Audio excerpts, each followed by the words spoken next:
Okay,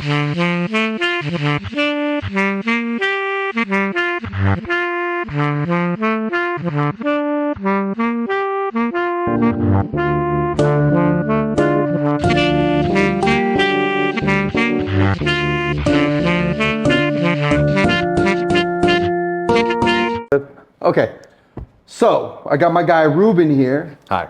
If you would, introduce yourself to the camera. I'm Reuben Martinez. I'm from Phoenix, Arizona, originally. I still live there. Lived here for a little bit.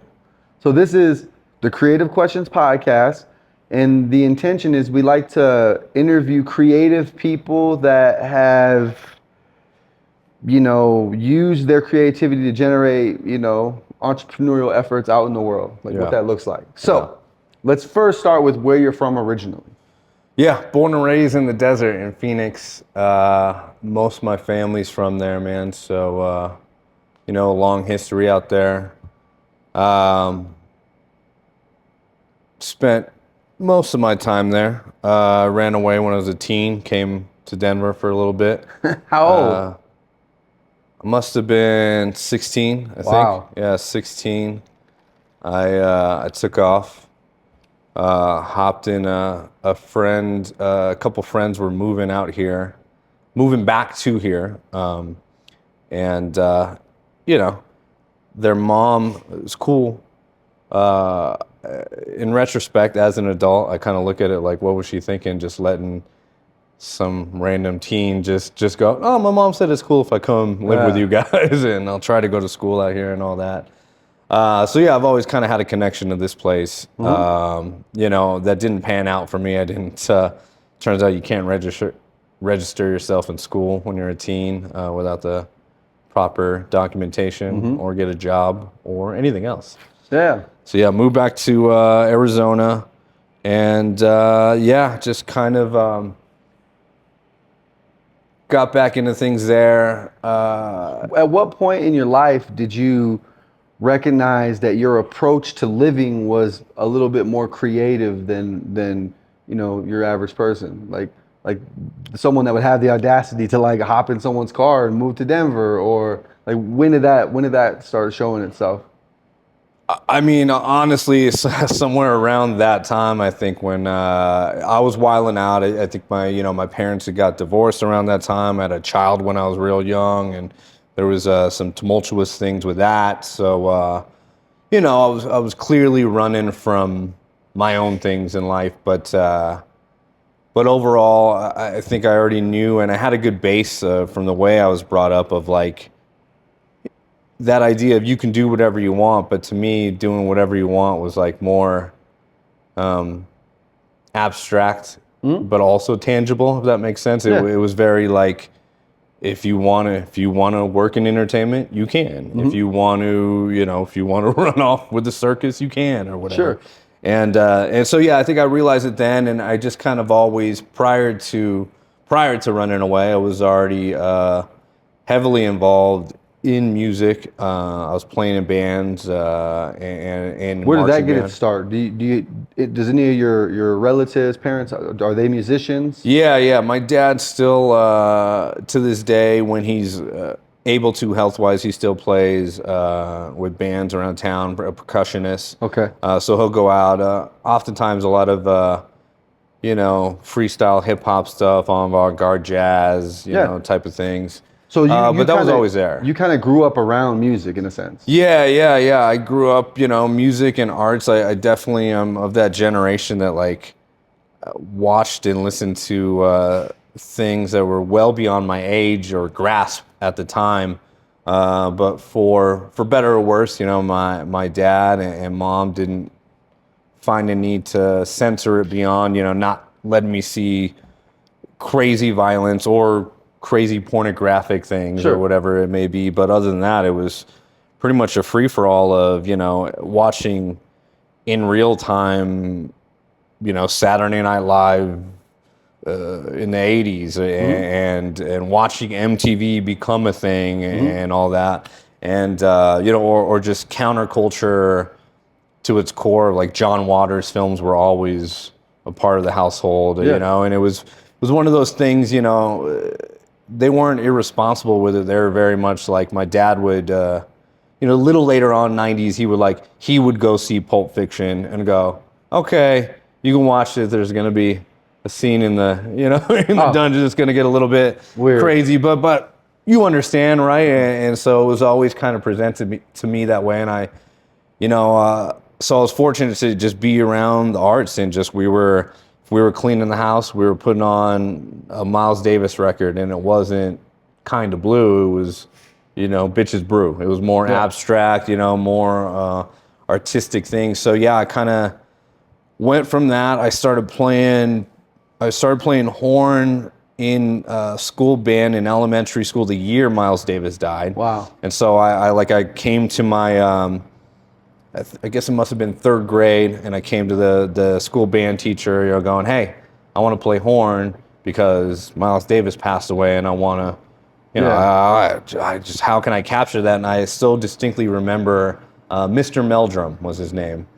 And I remember him just having this Miles Davis, that kind of thing. And I'm like, yeah, that's what I want. So I had something similar. In the third grade, I had a teacher borrow a Marvin Gaye greatest hits cassette tape from me. Oh yeah. I put him on to Marvin Gaye. Yeah, and he was like, Yeah, so there was something there, and I think, I always kind of gravitated, I was always the kid who would, not a loner by any sense of the words, have plenty of friends at school and all that, but would outside of school gravitated more towards adults or more towards,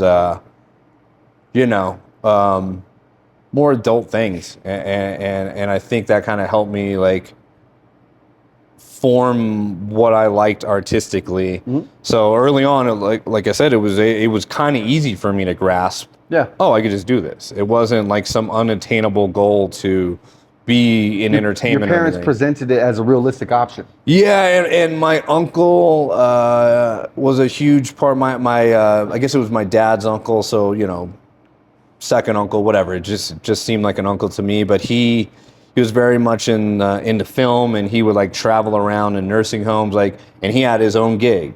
So this starts sparking things early on. He created I'm gonna go around to nursing homes and he would show clips of this. There was this documentary that was about the MGM golden age of films. Mm-hmm. And so he would like show snippets of that, and then he had all this memorabilia, and so he would take me around to his gigs, and we would go around, and so very into film, and and if these actors would be in town, he would come take me to meet them and all that stuff. So it was all attainable. My dad was taking me to blues clubs. I was definitely, it was that kind of golden era of bars where still smoking inside. Sure, it's a 21 and over blues club, but hey, the guy. Yeah, just come in. They're not worried about the liquor license, the liquor board cracking down on them that there's a kid in there. So I was going out there and hanging out with this blues guitarist, Carvin Jones, who's still around touring and all that. So yeah, I saw it all, and I just kind of was like, there's something here. I like this. There's a life here. And I went into marching band, and marching band kind of came to me. I think already at that time I was going into skateboarding and kind of trying to be a cool kid in high school, right? I know I'm an outcast. I've always been short and fluffy haired and all the things. So it was how can I find my lane that makes me cool and doesn't get me in too many fights or whatever the hell it was. So yeah, I went in there. I actually went into marching band because I was playing in a band outside, and we were playing clubs in Phoenix, the Mason Jar, Big Fish Pub, some of these staples in the town of the 90s. And we were 14 going on 15, and what genre? It was punk, grunge, kind of nothing. I don't think we were even old enough to reinvent anything. We were kind of just going, this is what we like, this is what's popular. We can play power chords, and we can go up there and kick the amp over, and we knew how to kind of get them involved and all that. So we were doing that, and then I went in with them. The drummer in that band was just this savant of a drummer, and he's still to this day. Micro Show. He's out there. He runs like a boom percussion. He's still doing his thing to this day, but just sick with the rudiments and the skills. And so he brings me into marching band, and so from there I go in there, and our band was sick. Yeah. Our marching band was sick. Our other band was fine. We were just okay. doing it. Yeah. But our marching band was sick. We're going around the country winning awards and all that. So, all that just showed me like, oh, there's a path here. I could do something in the arts. Then I got wild and ran off and all that, and came back, and then had to kind of figure out how to get myself back into being, a normal teen, finish high school, all those things. And then from there, I just, I literally, like, that's it, man. Like, I didn't look back. I think my first, like, paying gig outside of the band was I was a loader at this place. It was called the Cajun House originally, and then it turned into the venue of Scottsdale. And I just started pushing cases, and right out the gate, like, kind of knew enough to know, stick with the higher ups, stick with the guys who were calling the shots, befriend them, don't complain about what I'm doing. I saw right away the kind of, not to disparage being a stagehand for the rest of your life. If that's what you're doing and you're paying your bills with it, that's there's a living there for sure. But I saw right out the gate, like, maybe instead of taking the extra smoke breaks and complaining and all this, maybe I'll hang out with the guys inside and go, hey, can I help you with this other thing? And then it was just purely faking it until you make it type of thing of going. So you learned the hierarchy within the system and kind of worked your way up through that. Yeah. And I just, and slow build that until I figured out, like I said, that, hey, I could make some money here, and it wasn't a lot of money, but I was making some money. Doing what you like. And it was being around, acts that I appreciated or didn't know, or and then just the value of being adaptable, and the value of not complaining about having the opportunity to work in that field. Yeah. I've always felt that way. I've always felt like grateful, even in the most, like, even nowadays in my career when things are tough and I'm bogged down and the back-to-back festivals and all that.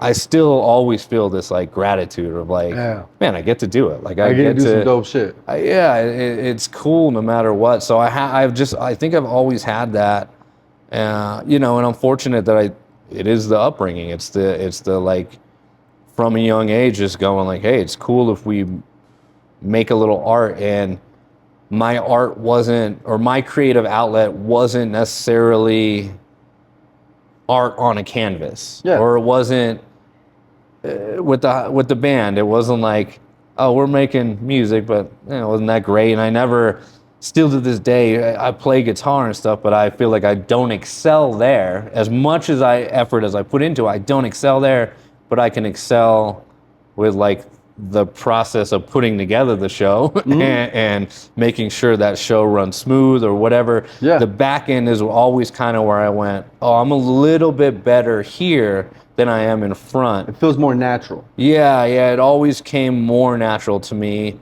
So, I think I saw that early, and I think I kind of gravitated towards that. And I was not old enough to go to bars still by the time I was doing that. This is like 19, 20.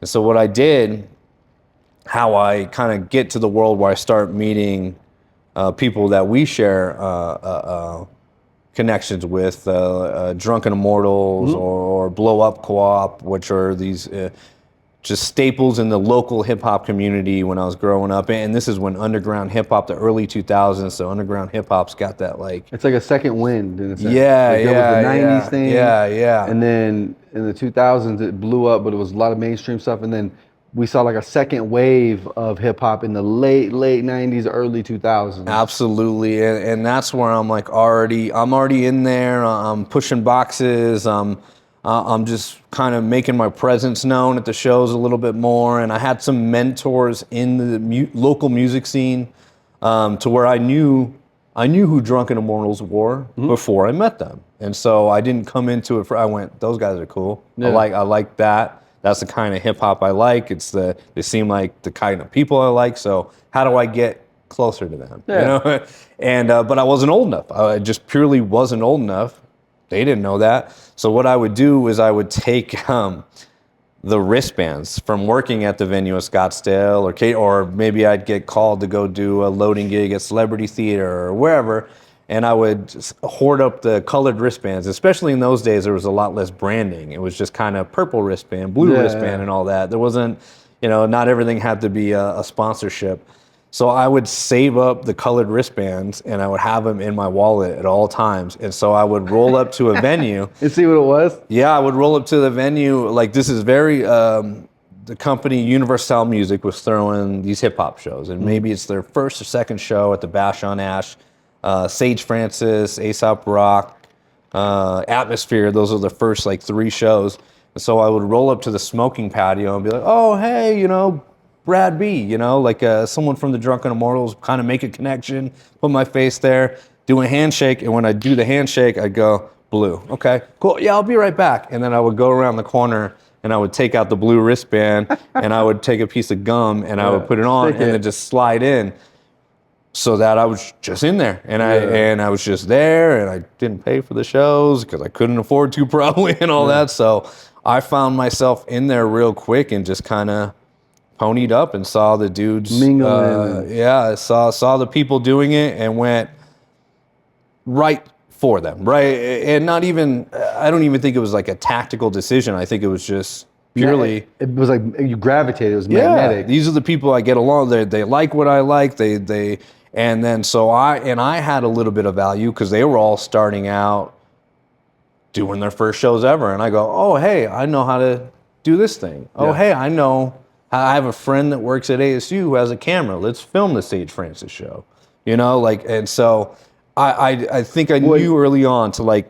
It sounds like, you had always had this intuition to add value to whatever you were doing, whether it was stepping into the sound gigs initially and just like adding value to the bosses and learning from them because you're adding value, you're getting what they need. And then you come into this opportunity with like-minded people, like-minded artists, and you're like, yo, I can add value. And that seems to be like a way that you got in the door. Yeah. I mean, I think that goes for anyone in any field, right? Sure. Like you can kind of trudge along and get by. Surely you can get by in any field if you apply yourself. That's not, that's a no-brainer. But to like find your way into those little pockets that you want to be in, you have to present yourself as having something that someone else needs, right? Like I think all successful people will tell you that the more value you add is going to create more opportunity for you. Yeah, it's just how that works, right? Like the most value trumps all of it. Yeah, and I think I think seeing that early, and then there's some. I think I was fortunate in a way to not know exactly what I wanted to do or how I wanted to continue working in the entertainment industry. I just knew that I wanted to work in the entertainment industry, and that was it. And so it kept kind of evolving, and like, the term "fake it till you make it" was just, it was what it was, man. That's all I did for the longest time, with just a lot of, hey, can you work sound? Yes. Yes, I can. No idea how to do it at first. Just the basics of, all right, the thing goes in there, and then I guess there's faders. Make it sound as best I can. Dude, all my first sound gigs were just purely just panic on the inside. It's just like, I have no idea what I'm doing. But like outwardly just going like, no, I got it, sure. And then just sitting there, and this is, like I said, still early 2000s. So Google, I don't think I had a cell phone, let alone a cell phone with, the ability to search. To go, how do you run this ancient broken audio console? But yeah, I kind of did that. I kind of went, hey, we can I'll help wheat paste posters. You know, we'll bomb the city with posters, and I'll help promote that way. And then when I'm at the show, hey, I know how to put together a schedule and kind of keep things organized. And then I go, oh, this is an actual job. A lot of the things I did, I didn't even realize there were actual positions when I was doing them. I was just kind of going. You were interning without realizing you were interning. Yeah, and you know, fortunate that the people I kind of looked up to were not much older than me, so that we mentally were kind of like rolling the same vibes of, you know, partying or whatever it may be, where we're kind of like feeling the same energy. But there was like they were just a step above of like of throwing the show. They were throwing shows. I didn't know how to do that, but I know how to do all the things that go into it, and they didn't know scheduling or you know how to get the door running properly. Or so I just figured out all those things on the fly and kind of leveraged that further down the line, and never looked back. And through that, like, man, I you know, within a 10-year period was like, okay, well, now I can be an audio engineer. Now I could run a box office if I wanted to. Now I could be a production manager or a stage manager, or, you know, there was just, it opened up so much stuff. What kind of shows were you guys throwing with Universe Style? Yeah, I mean, man, it was like I said, the heyday of underground hip hop, and Mike Horowitz, who you know, and Dusty Hickman. They were sharing an apartment in Tempe, and just on the computer all day and night, and you know, threw what little money they could at throwing shows. So, like I said, a lot of there was Atmosphere, The Living Legend, Sage Francis. And then at Tumex, a lot of these like acts and they're doing numbers, man. Like these shows are selling out here. We were fortunate enough at the time to where the hip hop promoters in town that were that had the connections with the agents and had the bigger acts and all that. That guy happened to be kind of going through something in life where he was kind of falling off a little, and you know, I don't, speculation of drugs or whatever it may have been, just the timing couldn't have been more proper for that particular promoter to kind of start falling off, and then us go like, let's just take a chance.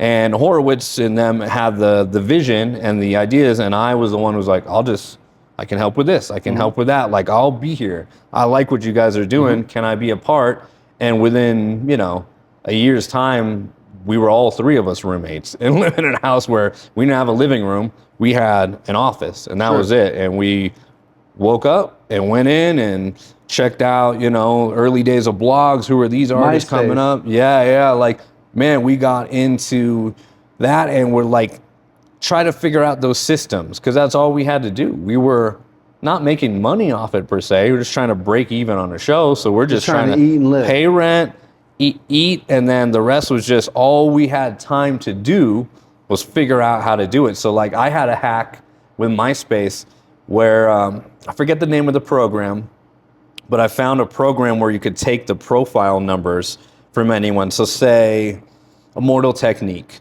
and I could go to everyone that liked Immortal Technique in Phoenix and then take all the profile numbers and then have all those in this like document, and then go to an artist like Grime, who we worked with from Phoenix, who's a political rapper who would tour with him. So I'm like going, well, let's add all those on it was early like social media hacking, if you will.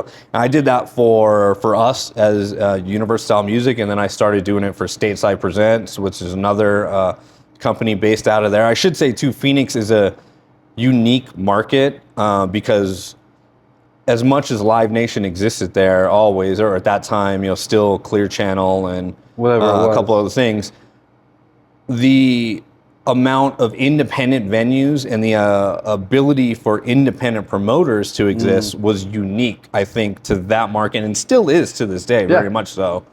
It's in a sense the Wild West. It's the desert. Yeah. It's this thing where it's a hard place to live. So the people that are thugging it out together tend to work, like have this the interest in helping each other, working with each other. Yeah. And it Yeah. creates this community that is a little more rich than a lot of other communities because we're all out here sweating. Like it's 120 degrees for everybody. Yeah. Yeah. That doesn't change. Yeah. Yeah. There's a Shared suffering, I guess. Yeah, yeah, exactly.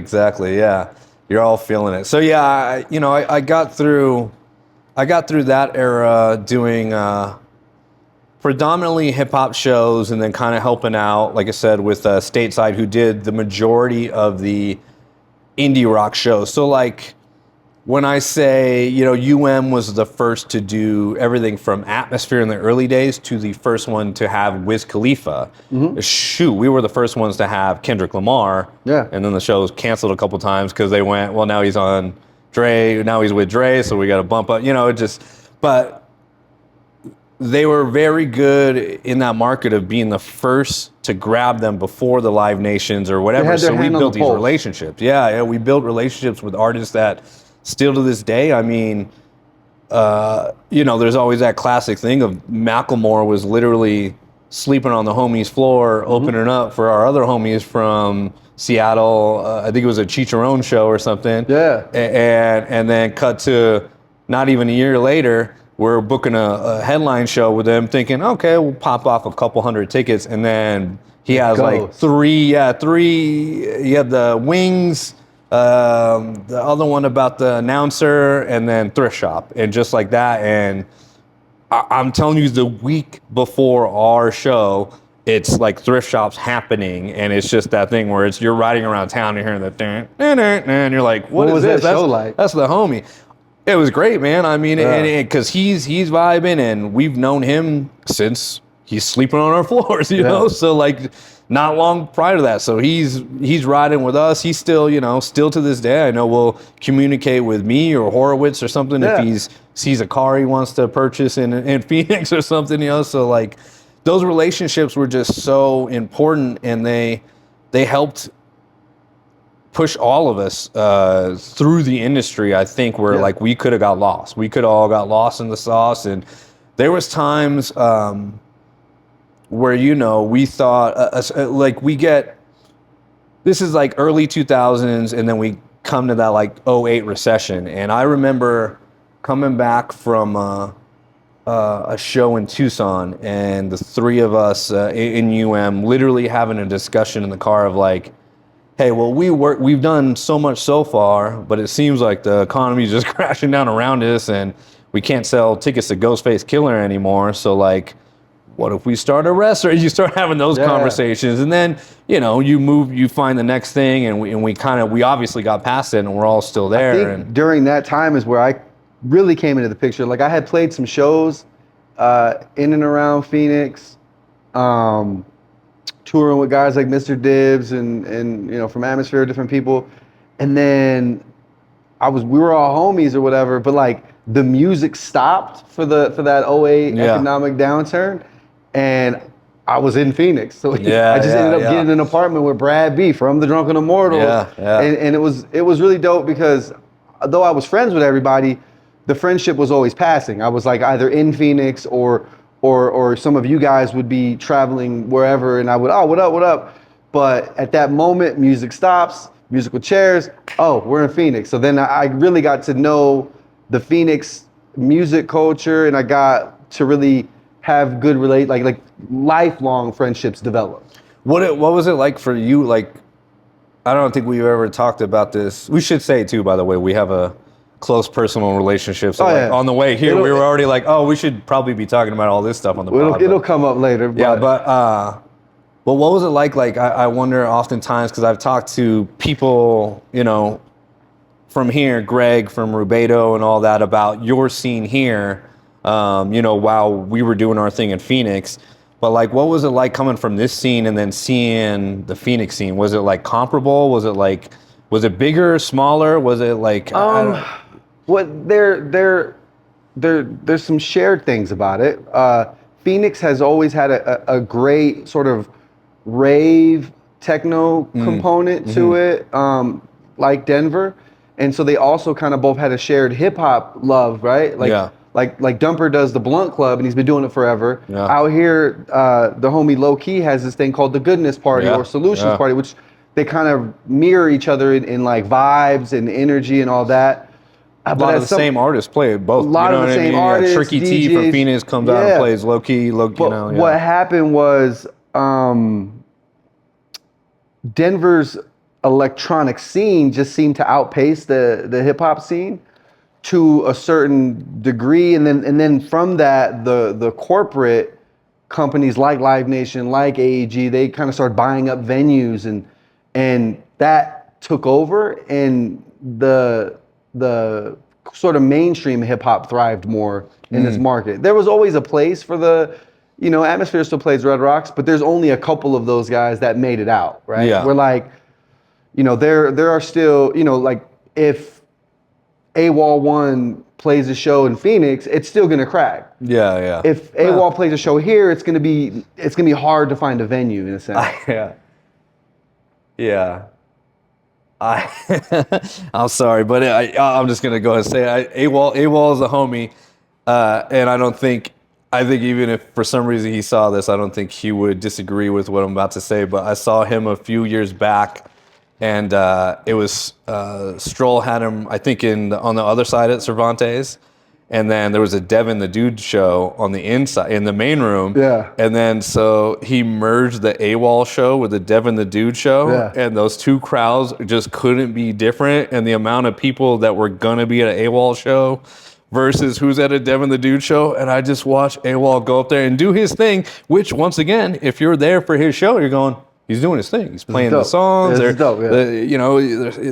scratching behind him and all that. The grown the grown smoker crowd for Devin the Dude just did not like him at all. And I remember he got off stage, and I'm going up to the homie to be like, "Hey man, I don't want to lie and be like that was dope." I'm like, "Whoo!" And he's like, "Yeah, they can't love you everywhere." It was like something like that. And I was just like, oh man, I'm glad you said it, because just like watching you just in front of that crowd, oh man, that was hard. He's like, something like, you get paid the same either way. And you're like, oh man, there's like, he didn't take it at all. But the hip hop scene, and that's what I mean. Like it favored the more mainstream or more acceptable stuff. And so anyway, I always felt like, and still feel to this day, that for live musicians, Phoenix has a much richer culture.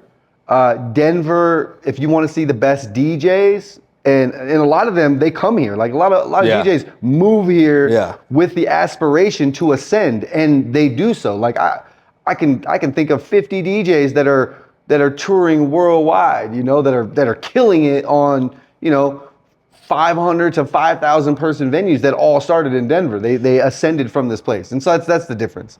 Yeah, I definitely think you're right. And there's more, I think the DJ culture, no matter what genre of music they were playing here, I noticed, is more the traditional DJ culture, if that makes sense. Like the more focused on skill and like style, not clothing style, like the style of your music. Yeah. Which there's plenty of people from Phoenix who fit that description, but here just felt so much more when I would visit or play with people here or see Chris Carnes. What was he?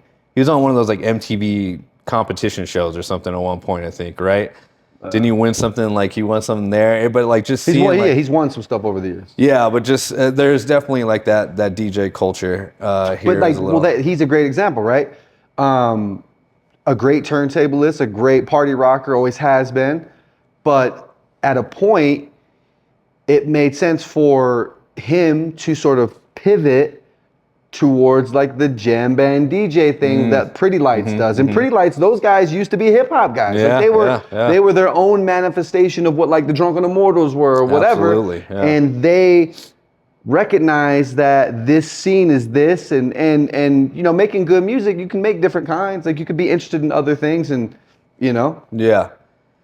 I think that goes right back to what I was saying about being what's a different word? Malleable in the industry, right? Like in the entertainment, music industry, whatever you want to call it. Like, I think it's like so important, and that's my way of being creative. Almost is like I get to do different things. Like now I'm working. Get funky with it. Yeah, now I'm working with comedians one day, and then I'm working with Subtronics the other day. Your 2008 economic downturn. Yeah.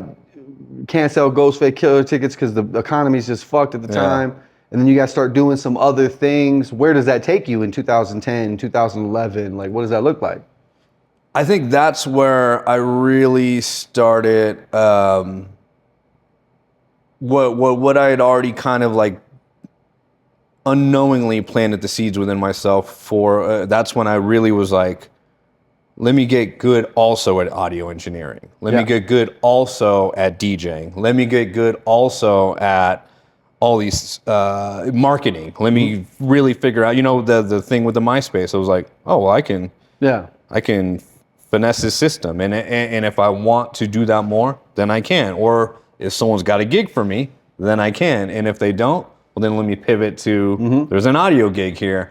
And that was like, I think that's really what came out of the '08 era. Cause there's always a moment, dude. There's a moment where it was like, this is for sure my job. Like I'm for sure going to continue this path. And it's so clear to me. It was, we're doing Jizza. It's a Liquid Swords something anniversary tour. And this is still those days of Wu-Tang. Like, I assume people have maybe heard stories. Maybe some of the people that watch this aren't even old enough to know those days of Wu-Tang, but they were wild boys at one point in time. Like they were they're like, you would talk to other promoters about like, man, 2 of them showed up, and then it was just like you never knew what was going to happen, and their fans were like rabid and all this.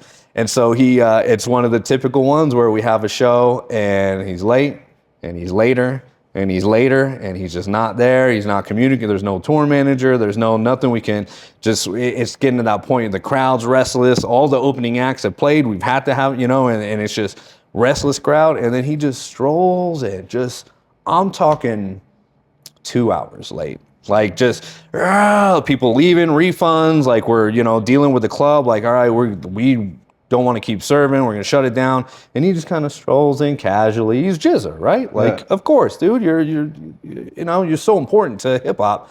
And so he strolled in and he kind of goes back there and not for nothing, he maybe had like a lady or two meet him backstage. And I'm going, yeah, can't we talk afterwards? Can we please just get the show over with? Like, let's cut your check and let's just get you done with. And he's kind of pushing me off. And he's going like, all right, I bring the mic back here, the wireless mic. And he brings the mic back there and he's going, I can't really hear it back here. And I'm going, all right, well, the monitors are on stage. I know he knows, but I'm going, the monitors are on stage. It sounds good on stage. Trust me, we've had other acts up there all night. And he's kind of pushing me off. And I can see him sizing me up like, who's this guy? He's 5'6". Like, what is he going to tell me to do? And then just at some, and I'm kind of going back and forth between the club and ultimately my boss Horowitz and I'm stressed. And then I just have a breaking moment where I'm like at the chest up and just like, listen, and I just give this speech of like, you need to get on the stage right now. Like, just go in on Jizza. Just go in. And like inside, I'm shaking and just like, what is going to happen? And I just see his face just like, look at me. And he kind of like smirks. And he's like, all right, give me 2 minutes. And it was it. And I was like, okay. And I just walk out of the green room and I walked to, I think it was like Horowitz. And I'm just like, I just raised my voice to Jizza. I was straight like shaking. Like it just, not for nothing. I didn't think he was going to beat me up. None of that. It's just like, he's a hero of mine in a way. And like, I'm just like, and just that moment like shifted it. So it was like, ever since then, I'm like, well, I already raised my voice to Jizza. So nothing else can really defeat me in this industry. Like there's not much else that can happen after that. You know what I mean? So that still sits with me to this day when I got some tour manager from a small band yelling at me about this or that. I'm just like, don't mean nothing. Just roll it off me. Yeah, roll it. It just rolls right off me. But yeah, so I think I get through like that era. Like I go, this is it. Like I gotta, this is it. I'm doing it. You know, like I'm doing this for a living now. Get through that recession, come out the other end, and that's where I really just started, like I said, building the audio skills and building the DJ skills and building whether it be, or I'm gonna make my own flyers now. Everything was just kind of, if this happens again, I want to make sure that I'm protected. And I always just kind of went, if I have these things, no matter the economy, there's always gonna be some music venues, and they're always gonna need an audio engineer. They're always gonna need someone to run the box office, someone to run the stage, something. They're always gonna need something. And if I know how to do all of those things, well, then I can find my way there, you know? So I think that's really what got me through, is like getting from that point of like, this is what I'm doing for a living, to I have to do this for a living. Like there's no choice from here on out. And so how did you ascend in the live show scene in Phoenix, and then how did that land you out here in Denver? Yeah, I think it goes. I think it's just a not to toot my own horn. I think it's a character thing. I think like I know when to speak up. I know when to shut my mouth. I know how to do things the correct way. So that's valuable to people. So I just kind of stepped up gradually, very slowly. Some might say there's plenty of people who, you know, were in the positions I'm in now in their 20s. I work with them all the time. And I just slow rolled the whole thing, because to me, it felt like if I have a roof over my head, my bills are paid, and you know my family's happy and set up, then hey, I'm doing what I love. So you know, like I said, I always in my mind I was like, I could just go to a dive bar and work sound at Yucca Tap Room for the rest of my life, and it's not glorious, it's not anything, but I could pay my bills and I can continue to work with what I love the rest of my life. And so once I kind of had that mindset, I think it was easier for me to let myself level up and build those relationships with people, whether it be Macklemore or Greaves or, you know, the whole Rhymesayers camp. And that would just, you know, manifest it in, you know, the period of, I started working with this artist, Mouse Pal, when he was very young. He was kind of in this group, Avenue of the Arts, and they were like, hey, can you put him on a show? And started working with him. Through that, we started touring with Greaves and What's Prop. interesting about that was you were always kind of the youngest guy, right? Yeah. And then now there's this new youngest guy, and you're almost able to mentor him on being the youngest guy in a sense early in his career. Yeah. And you know, able to mentor, and then also at times I was very much the young guy still. So it was like, you know, because the circle hadn't changed. Yeah. There was just a new younger guy. Yeah. And so now it's kind of both of you guys, and then you guys are almost in a group together for a little while. That Yeah. And so, you know, and then it's like I said, it's building the relationships, as you know. I mean, I feel like it's always said, right, whenever someone's talking about how to succeed in any field, really, right? Like it's networking and all that. The networking, like as an actual concept, I've never been good at. I don't, and I mean to say, like going to an event to specifically network. Now, I can go to a Grieve show and we could hang out, and then we could go, hey, we like each other. And then Greaves goes, hey, how about next time you and Mouse and come on the road with me a few dates, because we get along. Not that there's not talent there, but almost purely because we get along. I know they're going to handle their business. They're gonna get from A to B. I don't need to worry about what they're gonna. They know what they're doing, and so that's where I think those early years of just like learning all the little aspects and learning how to run a merch table the proper way. All that just came into play in the 2010s and all that, of just being valuable to Adding countless value, amounts like of you had people. said Yeah, earlier. like count and from there, I think I think from there it was just simply like as those acts progress, well, then I progressed with them. Like it Sure. was kind of like I did it without thinking almost. And then I got to hear through those Well, connections. what led you here, right? Because you're seemingly you're doing you're doing some stuff with Mouse and that kind of runs its course. But then you're also I'm assuming still working with when they're doing Yeah. shows. You're still working probably at the other venues doing shows, Yeah. DJing here and there because someone might need a DJ. So you know how to do that, so you Yeah, jump yeah. in there. I But took then, every gig there is. yeah, I still, to this day, as you know, just take any gig. I mean, Have fun if with you it. gotta, you gotta offer me But just like an so you insanely low built amount of this money for me you to built sit this down. beautiful community in Phoenix Yeah. that to this day was it's still valuable and amazing and all those things. So what changed? You're like, I got to get the fuck out of here, and I'm gonna go to Denver where there's snow. Well, I mean, that's kind of that was the growing up in the desert where it's hot. Oh, that I was telling you when I got here, I was like, it was 90 degrees yesterday. It's not even March yet, and it was 90 degrees, and I'm walking the dog, and I'm dripping sweat yesterday. So Yeah. I embraced the cold, never having to have dealt with it. I remember you called me and you were like, I can't do another summer where it's 120 degrees. I need a fucking break. Yeah, I was drowning, and at that point, I had I think, I think I felt like I didn't know what the next level up in Phoenix was for me at that time. You'd already argued with Jizza. You had already thrown some of the biggest festivals. Change of scenery. Yeah, it was that, and then classic story. I had a bad breakup, and I was already kind of thinking of moving somewhere, and I had this connection here, not just with you, but with Greg from Rubedo. Well, with Rubedo as a whole, who I met through Ike Owens from the Mars Volta, one of my favorite bands. Yeah.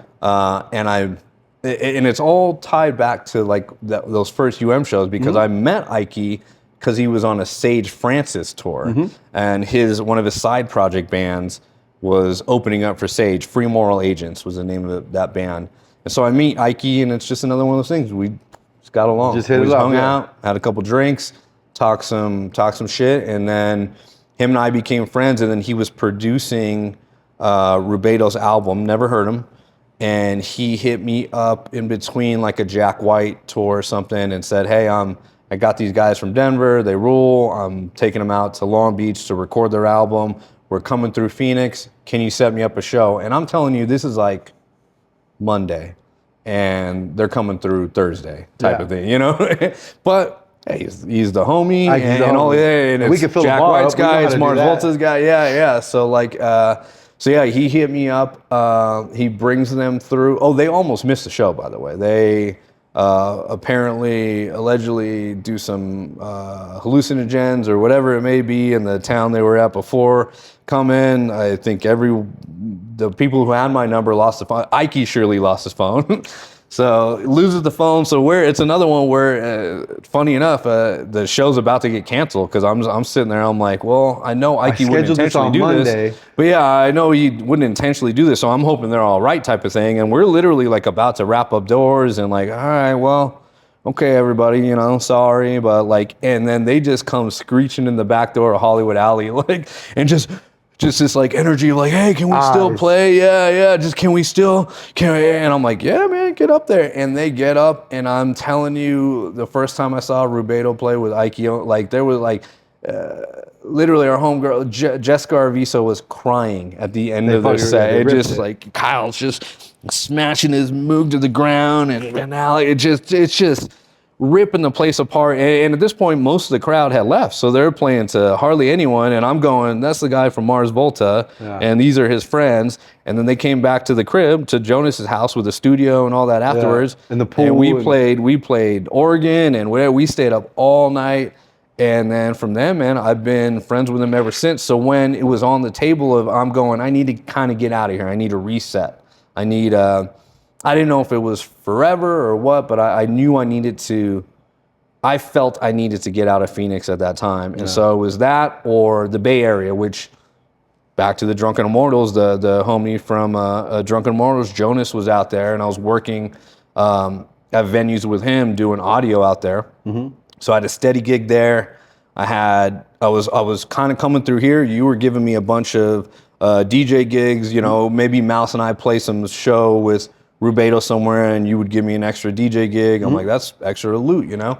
And so the two were kind of like on the table. And then I had one particular day in the Bay where I was getting on the BART from Oakland to go into the city, to go to the venue.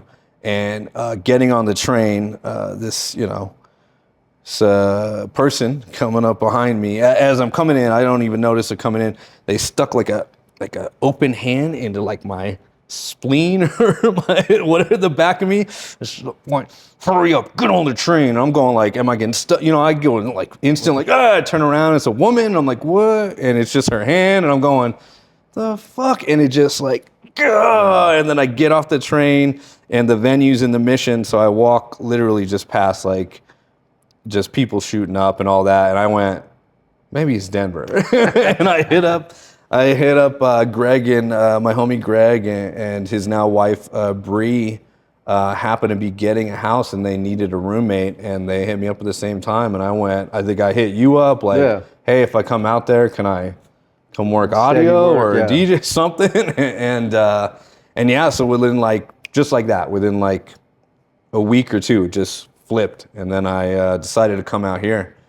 And I mean, literally as simple as that. Bad breakup. I'm going through it. I'm just gonna go somewhere, and particularly very San Francisco, like very Bay Area type day. Just went. Denver seems nicer. Yeah. Snow or not.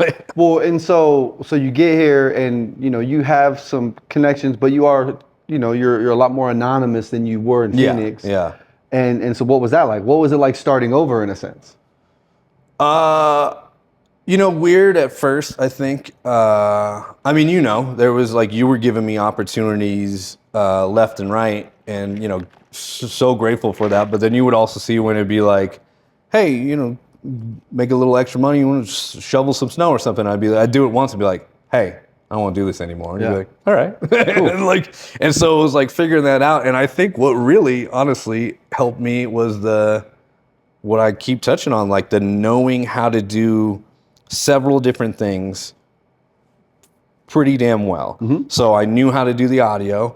And then at first I was kind of doing the guest DJ spots, but I don't know if you remember this, but there was one day, I'm pretty much there working audio for you, and I'm doing like guest spots. At the club. And then one day at Milk Bar and Bar Standard, and there was one day, there's a rooftop show, and it's summer-ish, and the DJ up there was saying it was too hot. I don't know who it was. She said that it was too hot and she wanted to stop DJing. So you're having to like call me on whatever floor I am working audio out of the, you know, 8 shows we got going on, even during the daytime or whatever. And you're like, hey, can you just go up there? And I'm like, all right. So I go up and I play house music. And then, you know, I think like a week later, something like, hey, can you go, you know, some of the bartenders see me and go like, oh, what? Oh, you can do that? And then I think I did like a metal show or then one of the goth nights like I remember a week or two later. Well, that was and what was like, dope about that place is like we could have fun and kind of really experiment with what you wanted to do as a DJ, right? Like, let's do some funky shit. Like, my whole thing with DJs in general, I mean, artists, bands, whatever, is I'm not that, right? So why would I tell you to do something like play this music, do that? Like, I had one of the homies on there. Spilled all over myself. It happens. I had one of the homies on the podcast recently, and he was like, "Yo, dog, like it was so refreshing playing with you playing at the venue because you didn't limit us. You just said do whatever the fuck you want, just make sure it's dope." Yeah, and that was the same thing with you. Like I knew you knew music. Yeah, and I think you know I had a couple misses for sure of just not knowing. You know, it's that not being part of the scene, especially, you know, there's a niche, you know, the little cliques rather of, you know, the house music people or or whatever, you know, that kind of like, who's this guy? And then I would go up and maybe kind of misread what they wanted, and then but adapt. And then the next time I'd be like, okay, no, this is what you like. And then like, oh, okay. So I did that, and then audio here too as well. You start doing festivals out here. You start like ascending in the local music scene, similar to what you were doing back home. And you know, and it's the relationships, man. It's that I knew you. I think we knew each other in Phoenix fairly well. But we got to know each other much better here. You know, obviously a lot more FaceTime and all that. And then with Greg, Greg and them, they're so tied into the music and art scene here as well. And so it's just that simple. Hey, I got a guy who can set up the PA at the Museum of Modern Art and run it, and then I would go do it. And they go like, "This sounds amazing, and you did it so quick and efficient, or whatever. Can you come back?" Yes, then it just kind of snowballed into within like that first few months. I think I was running a stage at UMS, and talk about the transit. It didn't feel that much of a transition after like half a year, which is pretty good. I mean, you acclimated well, you assimilated well. Yeah. And what was interesting for me as an observer was you are getting plenty of DJ gigs, and they're paying. And I could see, especially in this market, like people can the access you had to shows and the ability was there, the skill was there. I could see you going there and making that the next chapter of your life, right? But then at the same time, you're also like a very organized and talented audio engineer, back of house, stage and lighting. Like you know those worlds. And I remember thinking, like, which way is he gonna go? Yeah. Not even asking you, because it wasn't my show to dictate. I just wondered, because you're playing all these shows, but then you're also doing the Museum of Modern Arts. Yeah. You're doing UMS, and then for me, it was really like there was a moment, and you still DJ or whatever, but there was a moment where you get this opportunity with the Harlem Globetrotters. Oh yeah. And I was like, okay, there's still there's still something he's trying to get from that world. Yeah. Like he could go and aspire to be the next big DJ, and it was just interesting to see you make that decision. What was that about? I mean, I got to be honest, dude. Not because I'm on, we're doing this podcast or whatever, but I mean, you played a role in that as well. Of just, I think I saw I didn't want to have to be in the clubs the rest of my life. Sure. And in that way. Yeah, and I think if I maybe I don't know, I still love DJing. I still do it, like you said. I don't know, something about doing it all the time wasn't as appealing. And then when offers like that came up, it was like, no, this is, like I said, I've always had it in my mind. Even with the touring with Mouse, I'd be up there on stage, and I was very much a part of the show and all that. As much as I did love that, I mean, who doesn't love performing and getting the gratitude from that, right? Yeah. Like it feels good. It feels good every time I do it. But for the long term, and for like having a family and having like a wife and all these things, like if I look at it like that, then like it made more sense to me to go to this other field, especially because I didn't see, I guess I'm kind of thinking about it as I'm saying it right now. I didn't see me blowing up as a big DJ. The chances are there, but I didn't know that I wanted to throw everything into it at that. I was already, I'm 42 now, so I was already in my 30s and late 30s. And it was just that kind of thing of like, well, I do have this ability to manage things. That I think is where I needed to move to. That's what it felt like. And I didn't want to lose the other things. I don't ever want to. I don't ever want to. I will. From an outsider, it seems like DJing's for you. Yeah. And you get to share that with people. Yeah. But you always knew that you needed some sort of like professional thing that you also enjoy. Yeah, I didn't ever want to it goes back to the knowing that I just wanted to work in entertainment. Like and I don't. It's not for everyone to just put all your eggs in that basket. Yeah. And there's plenty of like very successful DJs who then go to their day job and all that stuff. And dude, I can't even imagine that. I want to, oftentimes I sleep till noon, not for laziness, just because I was up till 6 a.m. working on a flyer and editing this other thing and fixing this spreadsheet and going over this budget. So like, I think, I think it just, the longevity for me felt like it was me being in a management position in back of house a little bit more. And it proved to be fruitful when I went with the Globetrotters. And then, Yeah, I don't want to gloss over that. What was that like? yeah, I mean, that was amazing. That Like, was, how many Globetrotter events did you do? Ballpark.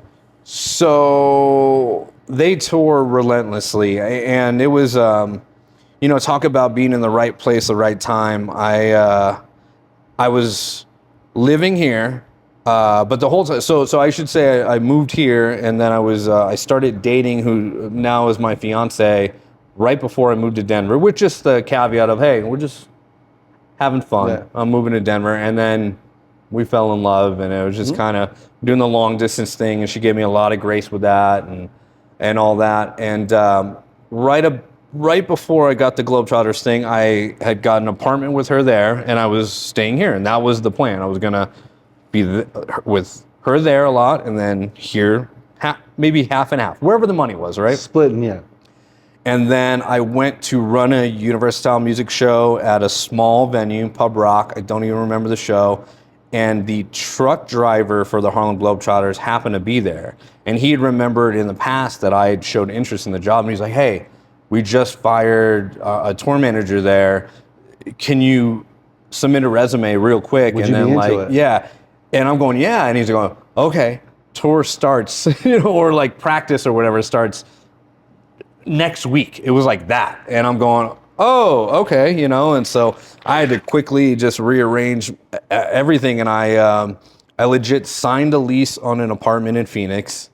And then the next day, I was actually having lunch with the guys from and I get the call from the Globetrotters like, hey, you're highly recommended, this and that. We need you to come in. Can you hop on a plane can we put you on a plane to Atlanta in a couple of days? So I went out there, very green to that world. I toured plenty, but all my tours were, at the best a Sprinter van, and usually a broke down SUV or something just enough to get us from town to town.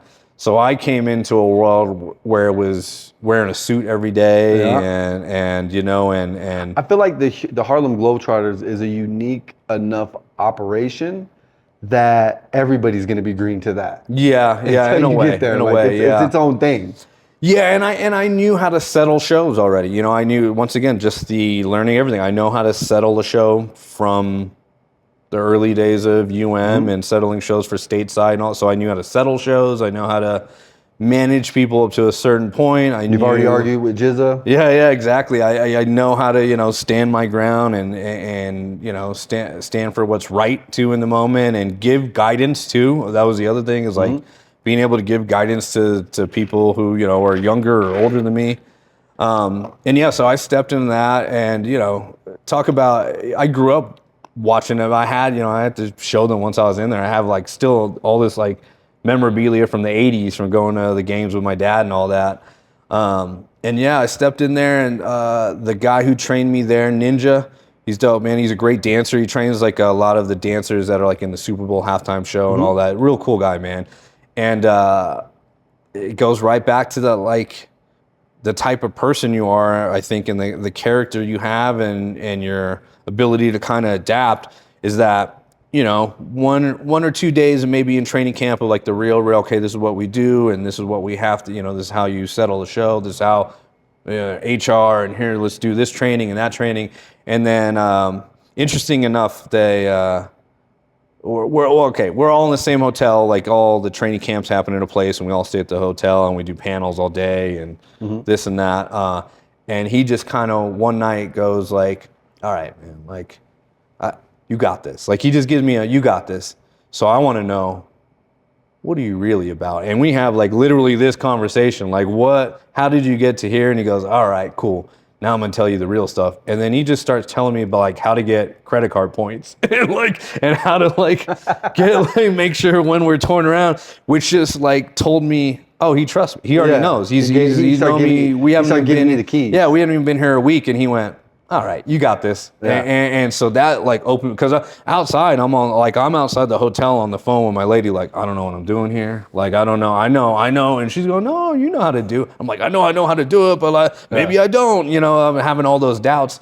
And then I went up and had this conversation with him, and we just talked like the whole night. And then, just for, a few hours, just way he came up, way I came up, all that stuff. And then from there I was like, oh, I think I got this. And so, I went out on, it's a 2-bus tour with a semi truck, and that was for sure the biggest tour I'd ever been on, let alone managed. And then, you're managing 40 basketball players, and, some of them have been with that organization since literally the 70s, like my coach, and some of them just got picked up from, wherever. Some of them are literally 20, 21-year-olds. And we went across the country, man. And I learned a lot about myself. I learned a lot about management in general, what I was good at, what I was bad at. And I still struggle with things to this day, management wise. And I just think like having that experience like really opened my eyes to not it's a good way to put this. I guess just ultimately not beating myself up over what I don't know, right? Like, because like I said, I went into it like I could do this, and then within 2 days I was like, maybe I can't, and then I can, and then you have a day where like I can't, it was just such like back and forth. And so I think I learned to give myself more grace in what I can or can't do. So that like really shifted the way I thought about myself, my career, my management skills that I either didn't know I had or did. That kind of, it really changed things. And unfortunately, how many Harlem Globetrotter events did you do? So they pulled me in November. We started the week before Christmas, and we had 1 to 2 games from January, February into March. So about 3 months worth of games per day. It's, 120. It was a lot. It was their schedule is grueling, and that was like one of the things I had to adapt to too. It's just there's the travel schedules and all that, and dealing with the guys in the back whose knees hurt, who need to go to they want to go to the hotel, but coach doesn't want them to get sidetracked, so we're going to stop in a mall to get food court food, and then kind of find that even ground. But I did. It seemed like a long time, but in reality, it was only from November to March of that year, because that was COVID. And we were on the road. Things are going great. The great experience. I'm getting to go all of it. I was in Oakland. And we're, I'm in the, we're in the locker rooms for these NBA things that I see. The homie Souls of Mischief on the wall there, and so I'm texting A+, like, yo, do you even know? And he didn't even know that there was like in the locker rooms there's like murals or not murals, but like big blown up photos of all the famous Bay Area acts and stuff. And so then, I get to bring A+ out to a game, like he ended up coming out to a game with his family and all that. So that was fun going around. and letting people come to the games and you know, and bring their kids and get them on the court and all that stuff.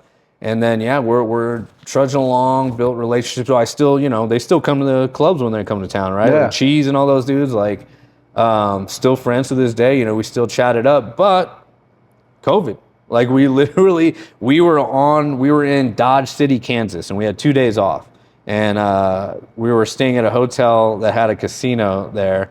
And it's the thing where the news is, you know, it's like swine flu or whatever, and the whole country is going to shut down. And then, who was it? Forget who it was, but the NBA player who touched all the mics at the press conference. That was at, I believe it was at Chesapeake Energy Arena at the Oklahoma Thunder's Arena, touches all the mics. And then the NBA starts getting COVID. So then they shut down the NBA. So we're going from everyone telling us in the Harlem Globetrotters organization, we're going to roll through it. And my players are getting sick. Like there's no doubt in my mind that This is real. we got COVID that month or two lead, because I'm having to quarantine people. Yeah. And this is before they're talking about quarantine. This just, we travel with nurses and stuff. So. Yeah. So yeah, we're in Dodge City and we're headed to Oklahoma, and we have like we would do like midweek, we'd hit like a smaller market. So we're in a small market, and then, you know, the managers are telling me, hey, get everyone together. And I'm going, uh-oh, what's this? And they have like a meeting, and then I put it on speakerphone. So I'm literally like, you know, I'm the tour manager. So I'm out there like, all right, the higher ups, I won't name names, want to have a conversation, and they give the whole like, hey, we're going to have to, the NBA is shutting down, so we can't continue. Like if the NBA is shutting down, there's no way we can go on. So we're going to send everyone home in the morning. So get with Reuben, tell him what city you want to fly to. You know, so now I got 43 people going, what? Well, I want to go, you know, and it was such like a mad scramble. And we're playing this small market, and they're trying to get there. And meanwhile, I'm like moving stuff off the buses, and getting the bus drivers are trying to figure out how they're going to get to where. What they're doing, yeah. Where we're going to, what airport we're going to. Man, it was a mad wild dash. And then we all went to fly out of the same airport, and it was that like, all right, guys, like the coaches were very coach-like. I gained a lot of knowledge from them, and yeah, they're all doing the thing that it was at that time. 2 weeks, like 2 weeks, we'll be back, guys. Like we'll go. So we'll make up these shows. It's that thing, and then 2 weeks, you know, turned into a year. And the Globetrotters were great in terms of they kept us. We got a lot of like health benefits, and they have a program internally that like an emergency relief fund, essentially, that we would pay into as employees. Like you give like $1 of your paycheck, but everyone, you know, so, and so they kept me on as an employee until like November of that year. And then they had to send out hey, you know, we don't know when we're even coming back. Yeah. And if we do, we can't say if your position will exist. I was the newest guy. Yeah. So, you know, they let me go. And then when they did come back, obviously I talked to them, and they went down to units. So they toured in like multiple units. So I was the newest tour manager, but there was 2 others above me. And so when they came back, they didn't need me. And that's where I kind of pivoted back to when it seemed working locally. It seemed like the schedule was grueling, and you got this new love, and you know, we all know that when we fall in love, like we do want to be close to them. It's also nice to have space. Yeah. But when you're on the road, what seems like it's going to be 95% of the time, you start rethinking decisions. Yeah, that was, if COVID hadn't lasted that long, it's hard to say if I would have continued with them personally. Heck, I don't know if they would have actually wanted me, but you know, who knows? Who knows what would have happened, right? But you are right. I did have like this like feeling inside me of like, I still wasn't sure that I wanted to live on a tour bus full time for most of the year. Like, as much as that sounds like a dream, and it was like a dream in those moments, it becomes like everything else. It becomes a job. So in a way, I mean, I'm kind of glad I was able to do it just for that. I mean, I did it, and that was it. And then from there, I went, during COVID, I went back to Arizona, left my spot here. and just kind of just stayed in Arizona with the lady. Mm-hmm. And then by the time COVID was wrapping up, it was like, well, I'm just here. But I was still coming out here all the time. I mean, you still gave me a residency, and Mm-hmm. once you were back up, so I was still doing like once a month out here. And same with the audio stuff. I built enough of a reputation here where they were, still coming out to do stuff at the radio station. They're in studio things and all that, and festivals, and I still do UMS every year and all that. Mm-hmm. So the relationships here didn't really change. Mm-hmm. It just, I kind of pivoted to there, and You're then just in Phoenix more than you're in Denver. yeah, and then there I found myself kind of like, finding the jobs coming out of COVID, and I was working sound at a couple different rooms, and then I got tapped by this company that does the majority of all the EDM shows in Phoenix. They do Decadence, which I'm sure people who listen to this podcast got to be familiar with because there's one in Denver. Started in Denver, yeah, absolutely. So yeah, I took a role with them as production manager, and that turned into production director, and yeah, I did that for a couple years until. Did your obviously early on you're managing shows, you argue with Jizza, you go through this career, you end up with the Harlem Globetrotters, and it's a new type of management at a much higher level with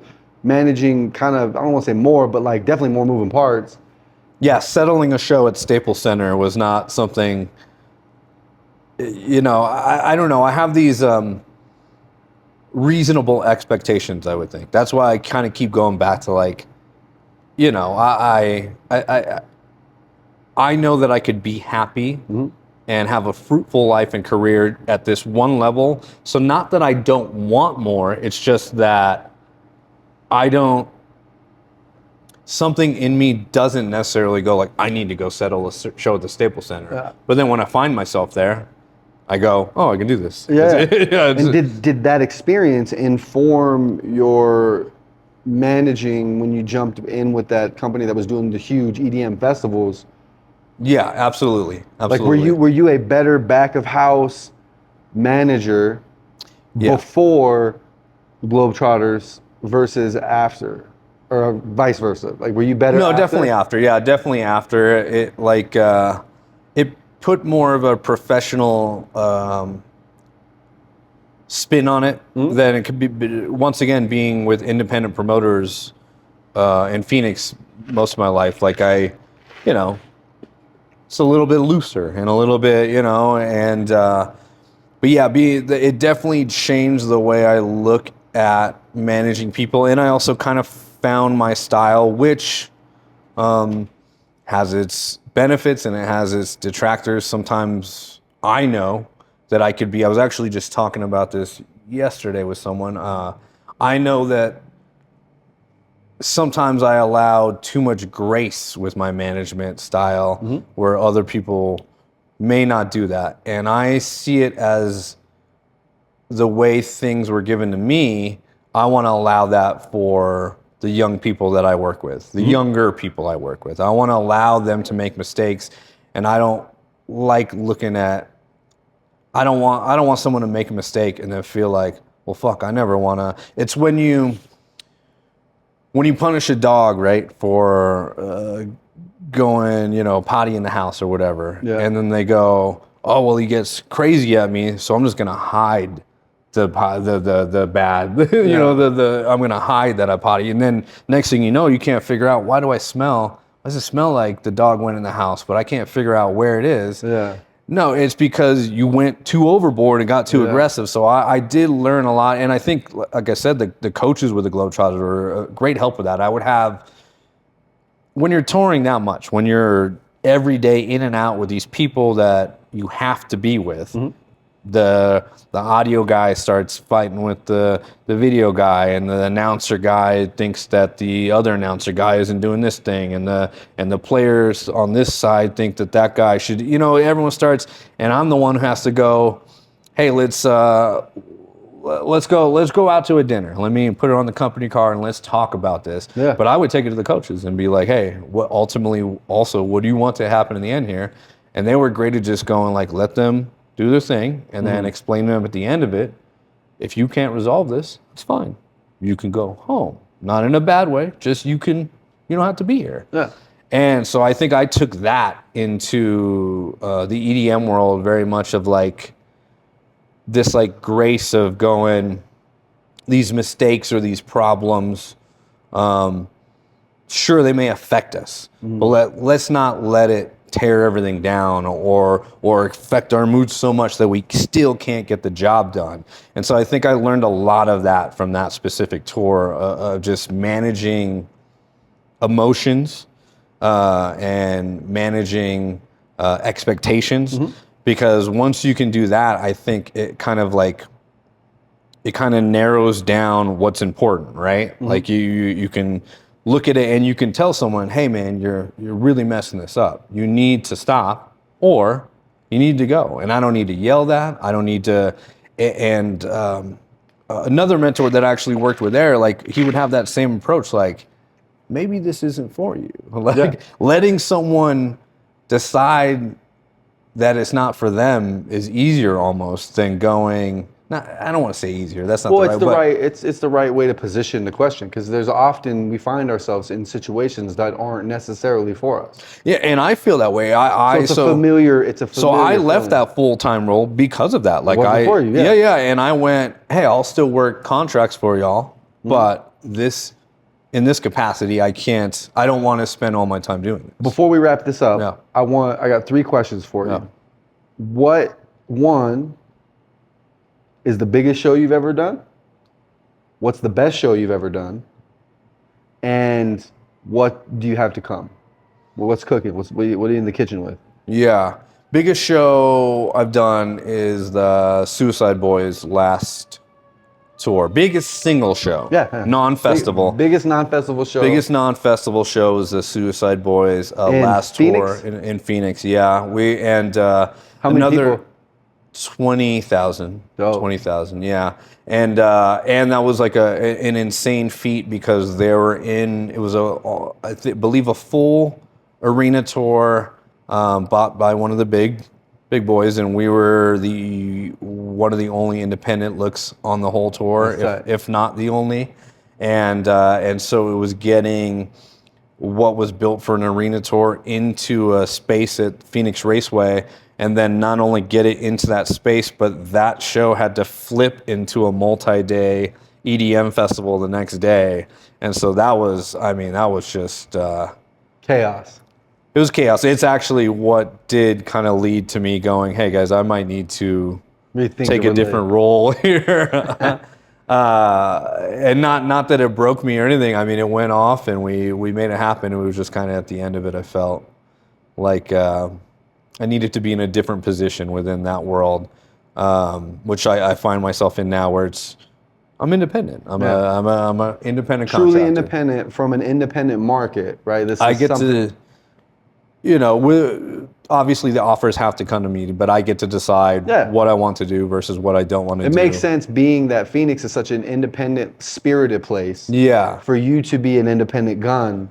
I don't have to go. I don't have to go like, well, if I don't work for Live Nation, that's it. There's nothing in me that feels that way, so I don't have that worry.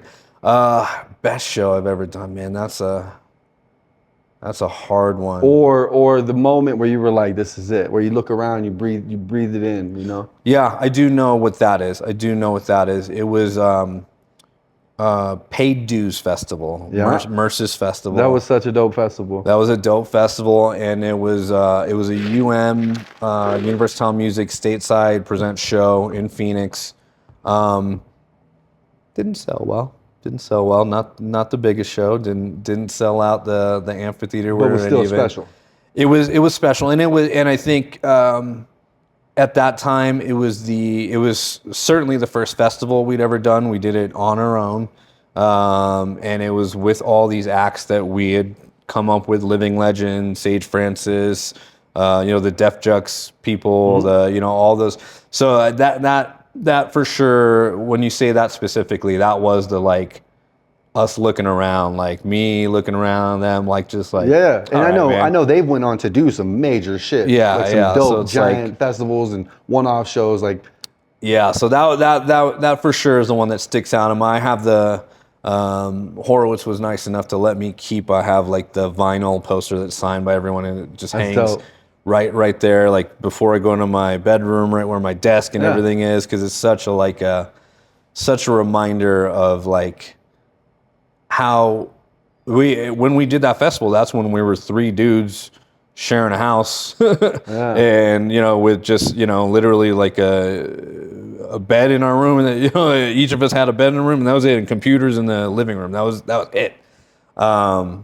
And coming up, man, I got I'm working on, like, currently I see my phone going off nonstop, but I'm still working with that company, so I got what's my next Subtronics is next week. two shows next week. So happy to work with that team. They're a great team in general, and that was another great thing I got from working in that EDM world, is I did meet a lot of these teams that are like just at my level. Dead Mouse's team is great. Just there's so many people working in that world that are just great Talented people. Yeah, great people. So I got that coming up. I got Sullivan King coming up, and I've been I've been a huge fan of stand-up comedy for a long time. So I kind of found myself.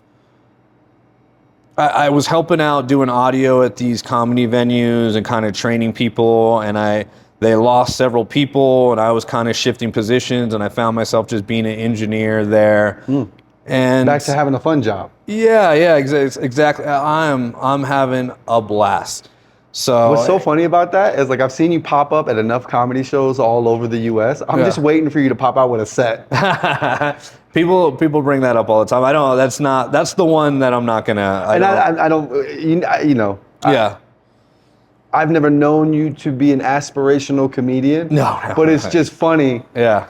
To see, and like, you have, like, I would have never guessed in 2008 that you were going to become the manager of the Harlem Globetrotters tour. Right. So you never know. Yeah. I guess I wouldn't put it past me. But or even like a podcast with a comedian. I don't know. I can see. And that goes right back to where we started. It was like, it's that malleability, dude. It was just like, I know that I love stand-up comedy. I have an opportunity to kind of work here. Like, got to get the money, right? And then once the money's good enough and right and all that, I'm like, okay, well then, hey, I'll be here. I'll help out. And we'll have fun. And I've been making connections with these comedians left and right, so it's fun. So, yeah, man. But that's kind of what I'm working on right now. And then I think other than that, this travel YouTube channel that you travel a lot, so I'm excited to see it. Yeah.